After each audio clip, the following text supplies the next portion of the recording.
পৃথিবীর বাংলাদেশের যেই প্রান্তে যেই বাড়িতে গেছে তারা সেখানে অত্র এলাকার সমস্ত মানুষদের দ্বীন শিক্ষা দেওয়া থেকে শুরু করে আল্লাহ ওয়ালা বানানো পর্যন্ত এবং দ্বীনের বাজার বসানো পর্যন্ত মসজিদ মাদ্রাসা প্রতিষ্ঠাকরণ পর্যন্ত সব কিছুর খেদমত বাংলাদেশের টেকনাফ থেকে তেতুলিয়া পর্যন্ত আল্লাহর ওলিরা করেছে।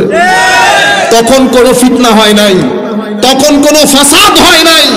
যেই তারিখ থেকে বাইরের টাকা আসা শুরু করেছে, স্বাভাবিক নর্থ বেঙ্গল সেখানে আমরা অপেক্ষাকৃত কম টাকার লোক, আমাদের সাধারণ জনগণ থাকে, যাদের জন্য 5,000 টাকা অনেক বেশি, যাদের জন্য একবেলা খাওয়া অনেক বেশি। আমরা নর্থ বেঙ্গলের মধ্যে ফিতনার এক বাজার গরম করেছি।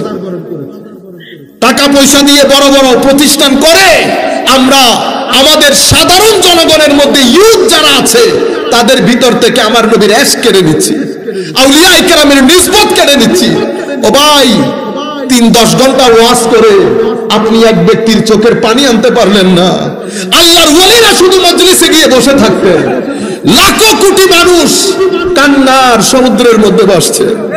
কোনো ওয়াজ নাই, তাকরীর নাই, আশিক মাশুকের দিকে তাকিয়ে আছে, মাশুক আশিকের দিকে তাকিয়ে। দুইজন জানে না কান্নাকাটি কেন হচ্ছে। কান্নাকাটি কেন হচ্ছে? কারণ আমি যিনি ওয়াজ করছেন তার ভিতরে যদি আল্লাহ না থাকে, রাসূল না থাকে, তা দোকানদারি। কি জিনিস? দোকানদারি। আপনি আসছেন, দাওয়াত করছেন, টাকা দিবেন, আসলাম, চলে গেলাম, কিন্তু দ্বীনের দাওয়াত তো এগুলার মধ্যে হয় না। এটা তো আশিক মাশুকের খেলা, আশিক মাশুকের খেলা। সেই মজাগুলা, সেই যোগগুলা খতম হয়ে যাচ্ছে। সম্মানিত উপস্থিতি, মুনাফিক কাকে বলা হয়? একটা হচ্ছে আকীদার মুনাফিক, আর একটা হচ্ছে আমলের মুনাফিক। আকীদার মুনাফিক কে? তো আকীদার মুনাফিক হচ্ছে যে ব্যক্তি আমার নবীর শানে বেয়াদবি করে। যখন কোন ব্যক্তি, কোন ওয়াইজ, কোন বক্তা যখন কোন জায়গায় এসে বলবে যে আল্লাহ রাসূলের শানে এরা বেশি সীমা লঙ্ঘন করে, তো মনে করবেন খারেজিয়তের বাতাস ঢুকেছে, খারেজিয়তের বাতাস ঢুকেছে। নারায়ে তাকবীরের পরে নারায়ে রিসালাতের স্লোগান যদি বন্ধ হয়ে যায়, মনে করবেন এটা আমার মাহফিলে যদি হয়, মনে করবেন খারেজিয়তের বাতাস লেগেছে হুজুরের গায়ে। খারেজিয়তের ডলারের বাতাস, রিয়ালের বাতাস লেগেছে হুজুরের গায়ে। নারায়ে তাকবীরের পরে নারায়ে রিসালাতের স্লোগান লাগবে। বুঝতে পেরেছেন? কারণ কালমার মধ্যে লা ইলাহা ইল্লাল্লাহ মুহাম্মাদুর রাসূলুল্লাহ, লা ইলাহা ইল্লাল্লাহ মুহাম্মাদুর, লা ইলাহা ইল্লাল্লাহ মুহাম্মাদুর।